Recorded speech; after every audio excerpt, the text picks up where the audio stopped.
A nonna could feed a whole family like royalty on almost nothing, and none of it was ever written down in a book. It lived in her hands. Today, 25 kitchen tricks an Italian nonna never wrote down, including the one that turns yesterday's rock-hard bread into the golden, crispy topping everyone fights over, and a number one that will change the way you cook pasta forever. Let's get into it. Number 25. Peel a whole head of garlic in 10 seconds flat. Peeling cloves one at a time, with the papery skins sticking to your damp fingers, is the little job everyone quietly hates. A nonna never bothered with it. She broke the whole head apart with the heel of her hand, dropped all the loose cloves into a metal bowl, turned a second bowl upside down over the top to make a closed hollow shell, and shook the whole thing hard for about 10 seconds. The cloves knock around inside, and the dry skins simply rattle loose and fly off. She tipped it open and lifted out a little pile of clean, naked cloves, all the skins left behind in the bowl. 10 seconds instead of 10 fiddly minutes. It works just as well with a big jar and a tight lid if you don't have two bowls, so there's really no excuse to ever sit picking at a single sticky clove again. And the next one takes the skin off a tomato like magic. Number 24. Slip the skin off a tomato in seconds. Trying to peel a raw tomato with a knife just mangles it and wastes half the fruit in the sink. A nonna scored a small cross in the bottom of each tomato with the tip of her knife, dropped them into a pot of boiling water for about 30 seconds, just until the skin at the cross began to curl back, then scooped them straight out into a bowl of ice-cold water. That sudden shock from hot to cold loosens the skin completely, and it slides off in your fingers in a couple of big pieces, leaving the whole tomato smooth and perfect. It's exactly how she got that silky, skinless shugo without a single tough shred of peel in it. And the next one doubles the juice in your lemons. Number 23. Get twice as much juice out of a lemon. Half the time you cut a lemon, squeeze with all your might, and barely get a sad little trickle. Money straight in the bin. A nonna warmed and worked hers first. She'd press down firmly and roll it back and forth under her palm on the counter, or give it 15 seconds in warm water. That breaks all the little juice sacs open inside the fruit before you ever cut it. Then she'd roll it, halve it, and squeeze nearly double the juice out of the very same lemon. Same fruit, twice the return, and nothing left behind in the peel. And the next one keeps your basil alive for weeks. Number 22. Keep a bunch of basil alive on the counter for weeks. Fresh basil shoved into the fridge turns black, wet and slimy in about 2 days, and you end up throwing most of the bunch away. A nonna treated it like a little bouquet of flowers instead. She trimmed the ends of the stems, stood the whole bunch upright in a glass with an inch of water in the bottom, and left it out on the counter. Never in the cold, because the cold is exactly what blackens it. The water kept it green and perky, and she just picked the leaves she needed off it for a week or more. Fresh basil always on hand, and not a leaf wasted. And if a few little roots start to grow down in the glass, you can pot the whole thing up and grow your own basil on the windowsill for free. And the next one ripens rock-hard fruit almost overnight. Number 21. Ripen hard, unripe fruit fast. Sometimes the peaches, pears, or tomatoes you brought home are hard as stones, and you don't want to wait a whole week for them to come good. A nonna slipped them into a plain paper bag with one ripe apple or banana tucked in alongside, folded the top over, and left it on the counter. Ripe fruit gives off a natural ripening gas, and the closed bag traps it around the hard fruit and hurries it all along. A day or two later, those stony fruits are soft, fragrant, and sweet. No staring at the windowsill for a week, and nothing spoiling before it ever ripened. And the next one saves you from ever crying over onions again. Number 20. Chop an onion without a single tear. Standing at the board with your eyes streaming and stinging is miserable, and it makes you rush the knife and risk your fingers. Nonna kept it simple and never cried. She chilled the onion in the fridge for a little while before cutting it, and she always used a properly sharp knife. The cold slows down the stinging gas the onion puffs out when it's cut, and a sharp blade slices the cells cleanly instead of crushing them and setting all that gas free. Leave the root end, where most of it is concentrated, attached until the very last cut, and you can work through a whole onion with dry, calm eyes. Breathing through your mouth rather than your nose while you cut helps too, so less of the gas ever reaches your eyes in the first place. If these are the tricks you wish someone had taught you years ago, subscribe and cook the old way along with us. And the next one brings stale bread back from the dead. Number 19. Bring a stale, hard loaf back to life. By the second or third day, a good loaf goes dry and hard as a brick, and most people just bin it and feel guilty. Nonna resurrected it. She held the whole loaf briefly under the running tap to wet the crust all over, or splashed a handful of water across it, then put it straight into a hot oven for about 5 to 10 minutes. The water hitting the heat turns to steam inside the loaf and re-softens the crumb, while the outside bakes crisp and crackling again. It comes out of the oven with a snapping crust and a soft, warm middle, tasting like it came fresh from the bakery that morning. The same quick wet and bake works on hard rolls and stale baguettes too, so a sad breakfast is saved in 10 minutes flat. Yesterday's brick, good as new. And the next one is the exact trick you clicked this video to see. Number 18. Turn bread that's too far gone into the best thing on the table. This is the one on the thumbnail, and it sums up everything Nonna believed about food. When a loaf is so old and rock hard that even the oven can't rescue it, she still never threw it away. She turned it into pangrattato, golden toasted breadcrumbs.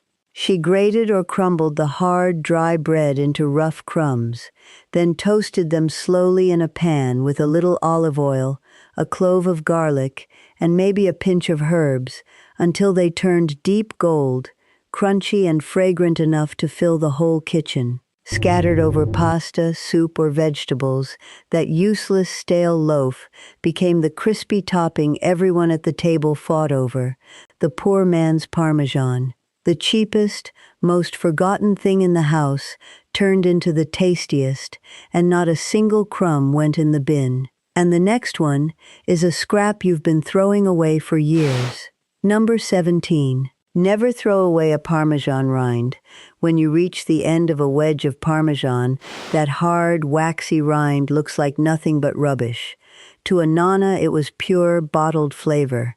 She saved every last rind in a bag in the freezer, and any time she made a soup, a minestrone, a pot of beans, or a long-simmered sauce, she dropped one in to cook.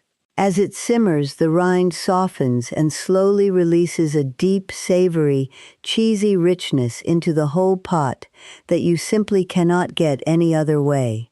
She fished the softened rind out at the end, and a scrap most people bin had done the work of a fistful of expensive grated cheese. And the next one rescues a dinner you've oversalted. Number 16. Save a soup or a sauce you've oversalted. We have all had a heavy hand with the salt and stared at the pot thinking the whole dinner was ruined. Nonna didn't panic, and she certainly didn't pour it away. She peeled a raw potato, cut it into a few big chunks, and dropped them into the simmering pot for 10 or 15 minutes. The potato quietly draws a good part of the excess salt up into itself as it cooks. She lifted the chunks out before serving, and the dish came back balanced and saved instead of tipped down the sink. And here is the thing, Nonna fed a whole family beautifully on scraps and pennies exactly like this, wasting nothing, and every one of these tricks, together with the recipes that bring them to the table, is written down in Nonna's handbook. The link is in the description below. Now, number 15, how to save a sauce that's split. Number 15, rescue a sauce that's curdled or split. A creamy or egg-based sauce can turn on you in seconds.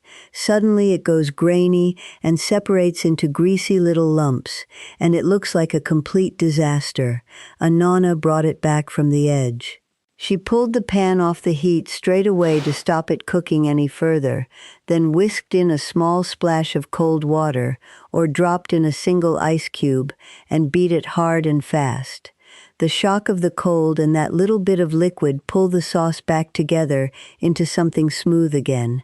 Off the heat, a touch of cold, and keep whisking. A ruined-looking sauce brought back in under a minute, and the next one keeps fresh herbs for months. Number 14.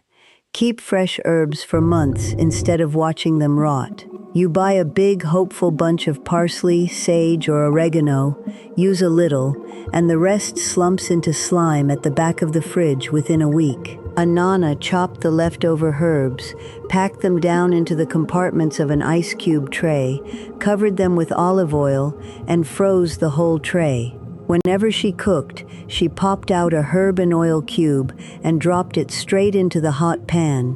The oil melts away and releases the herbs, as fresh and green as the day she froze them. No waste, and a hit of proper fresh herb ready on any ordinary weeknight. And the next one brings limp, sad vegetables back to life. Number 13. Bring limp celery, carrots, and greens back to crisp. Vegetables that have gone soft and bendy in the fridge look like they're only fit for the bin. A Nonna revived them with nothing more than cold water. She dropped the floppy celery, carrots, or leafy greens into a bowl of ice water and left them there for half an hour or so.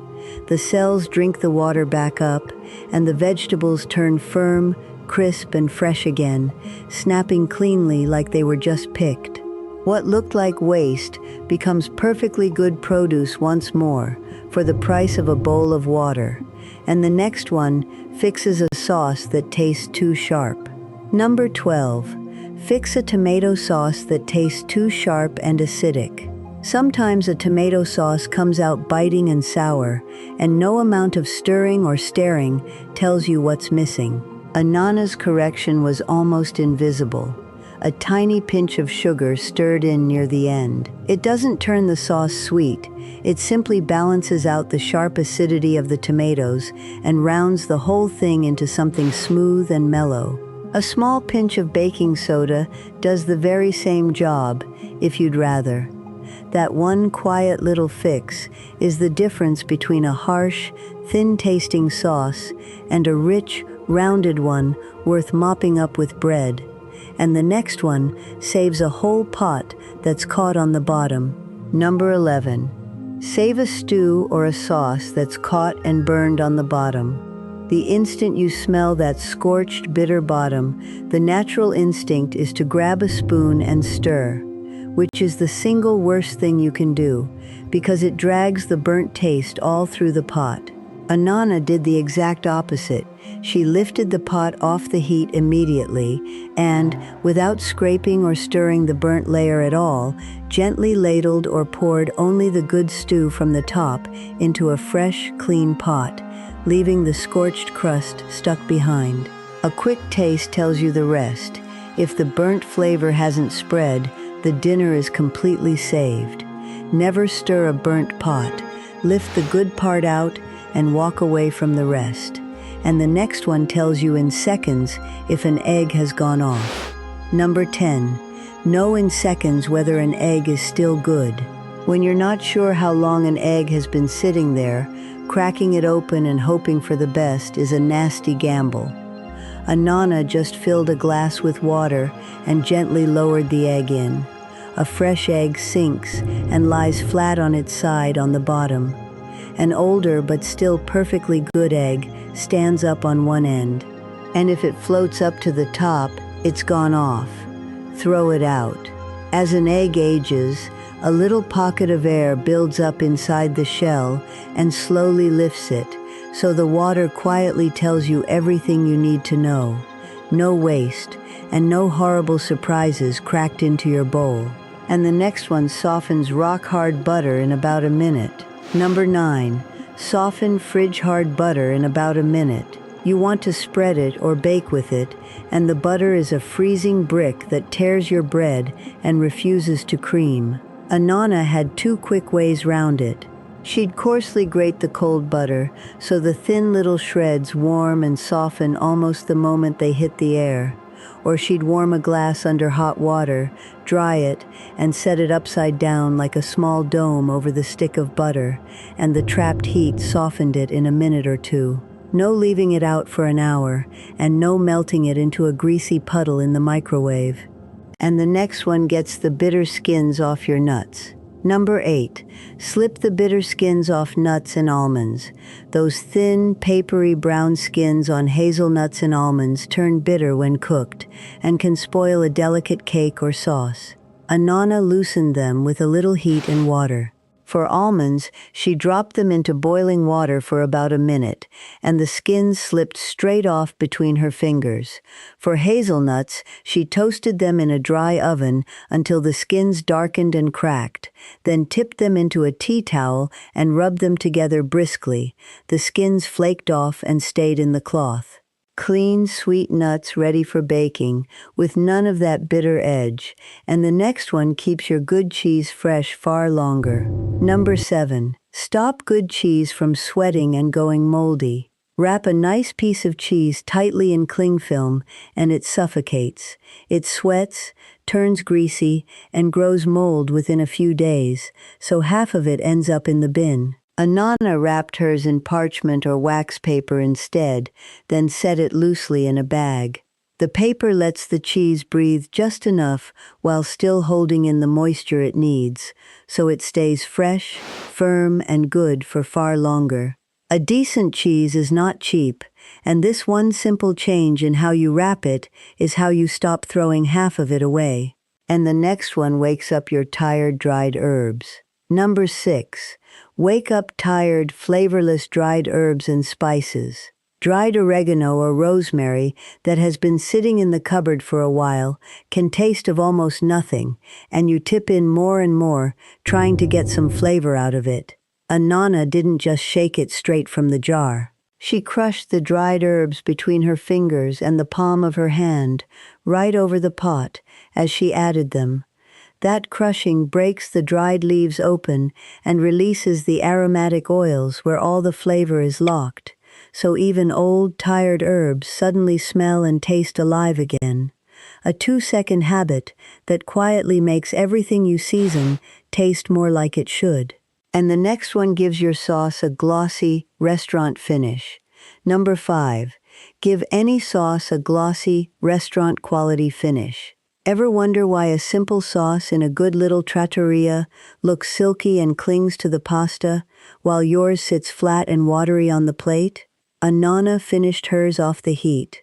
With the pan pulled off the flame, she swirled in a small knob of cold butter or a thread of good olive oil, moving the pan in circles until it melted right into the sauce and turned it glossy, rich, and smooth.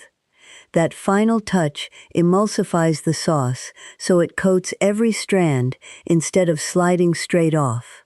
A few seconds at the very end that make a plain home sauce taste like it came out of a restaurant kitchen, and the next one saves the wine you didn't finish. Number 4. Never pour leftover wine down the sink. That last splash of wine going flat in the bottom of the bottle is too good to waste and too little to bother drinking.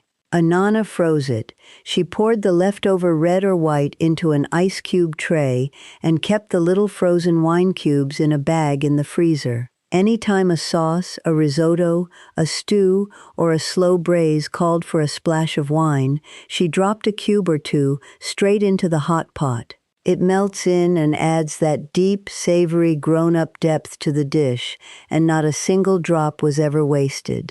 And the next one builds deep flavor into every sauce you make. Number 3. Build deep flavor by toasting your tomato paste. Most people squeeze tomato paste straight into a watery pan and then wonder why the sauce tastes thin, raw, and a little tinny. Nonna never added it raw.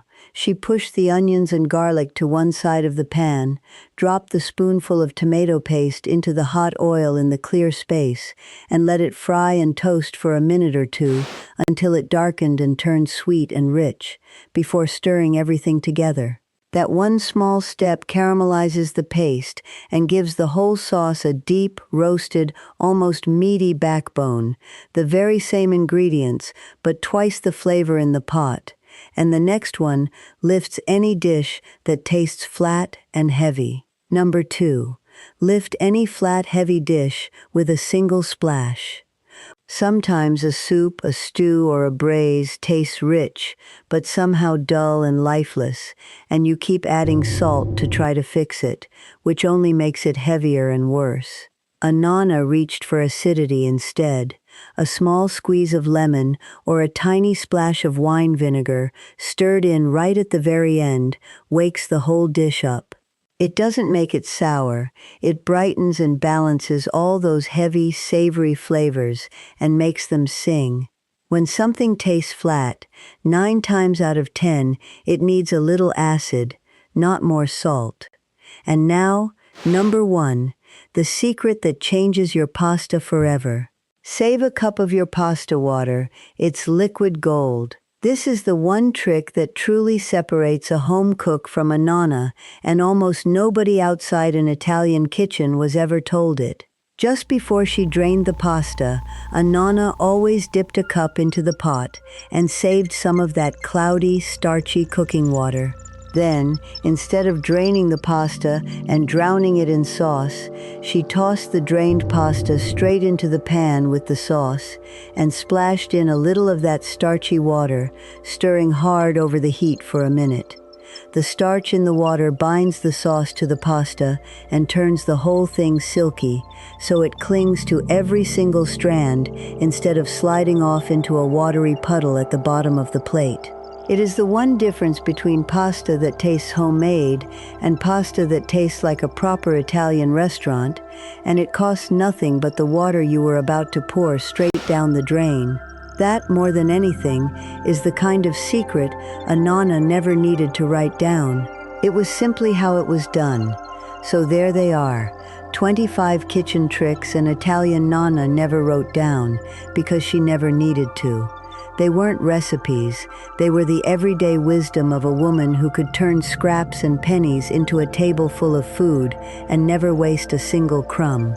Learn even a handful of these, and you'll cook better, spend less, and throw almost nothing away, exactly the way she did.